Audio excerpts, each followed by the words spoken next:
এই বৃদ্ধ মহিলাটা জুয়া খেলার জন্য তার সোনার দাঁতটাকে বিক্রি করে দেয়, যাতে করে সে জুয়া খেলে অনেকগুলো সোনা জিতে কোটিপতি হতে পারে। কিন্তু সে যখন জুয়া খেলতে শুরু করে তখন সে চালাকি করে জিতার জন্য আসল গুটিটাকে সরিয়ে সেখানে একটা নকল গুটি পাল্টে দেয়। এরপর সে সুইচ অন করে তার নকল গুটিটাকে মেরে দেয়, কিন্তু সে তবুও হেরে যায়। কিন্তু ক্যাসিনোর লোকেরা যখন তার গুটিটাকে নিয়ে যাচ্ছিল তখনই বৃদ্ধ মহিলাটা চালাকি করে তার কানের ডিভাইসটাকে অন করে দেয়, যার কারণে তার গুটিটা একটা রোবটে পরিণত হয়ে যায়। এরপর সে ট্রে থেকে নেমে ম্যানেজারের কি কার্ড চুরি করে ডাস্টবিনে ফেলে দেয়, কিন্তু তখনই সেই বৃদ্ধ মহিলাটা ডাস্টবিনের মধ্যে লুকিয়ে সেই কি কার্ডের মাধ্যমে লিফটের মধ্যে ঢুকে যায়। কিন্তু যখনই বৃদ্ধ মহিলাটা তার প্ল্যানটাকে শুরু করে তখনই ম্যানেজার জানতে পারে তার কি কার্ড চুরি হয়ে গেছে। এজন্য সে জলদি করে চোরকে ধরার জন্য অ্যালার্ম বাজিয়ে দেয়। কিন্তু বৃদ্ধ মহিলাটা কোনো ভয় না পেয়ে তার পকেট থেকে লেজার পয়েন্টার বের করে লিফটের ছাদটাকে কেটে ফেলে। এরপর সে সেখান দিয়ে লুকিয়ে লুকিয়ে সোনা চুরি করার জন্য সোনার সিন্ধুকের কাছে পৌঁছে যায়। কিন্তু সে প্রথমে তার রোবটটাকে সিন্ধুক খোলার জন্য লেজারের ভিতর দিয়ে পাঠিয়ে দেয়। তখন তার রোবট সব লেজারগুলোকে অতিক্রম করে সিন্ধুকটাকে খুলে ফেলে। এরপর বৃদ্ধ মহিলাটাও তার গ্লাভস পরে লেজার ট্র্যাপের মধ্যে লাফ মেরে দেয়। তার গ্লাভসটা এতটাই মজবুত ছিল যে সেই স্পাইডারম্যানের মতো দেয়ালের উপর দিয়ে হাঁটতে পারত।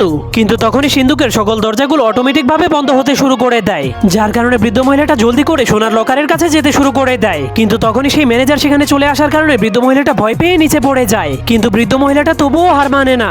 সে তার হাঁটুর উপরে ব্যথার মলম লাগিয়ে স্লিপ কেটে কেটে শেষ পর্যায়ে সিন্ধুকের মধ্যে ঢুকে যায়। কিন্তু তখনই সেই ম্যানেজার স্লিপ কেটে নিচে পড়ে যায়। কিন্তু সে তার ফিঙ্গারপ্রিন্টের মাধ্যমে সিন্ধুক খোলার পর দেখতে পায় সেখান থেকে কোনো সোনাই চুরি হয়নি, কিন্তু শুধুমাত্র সেই বৃদ্ধ মহিলার সোনার দাঁতটাই চুরি হয়ে গিয়েছিল। কারণ বৃদ্ধ মহিলাটা শুধুমাত্র তার সোনার দাঁতটাকেই চুরি করার জন্য এত পরিশ্রম করেছিল।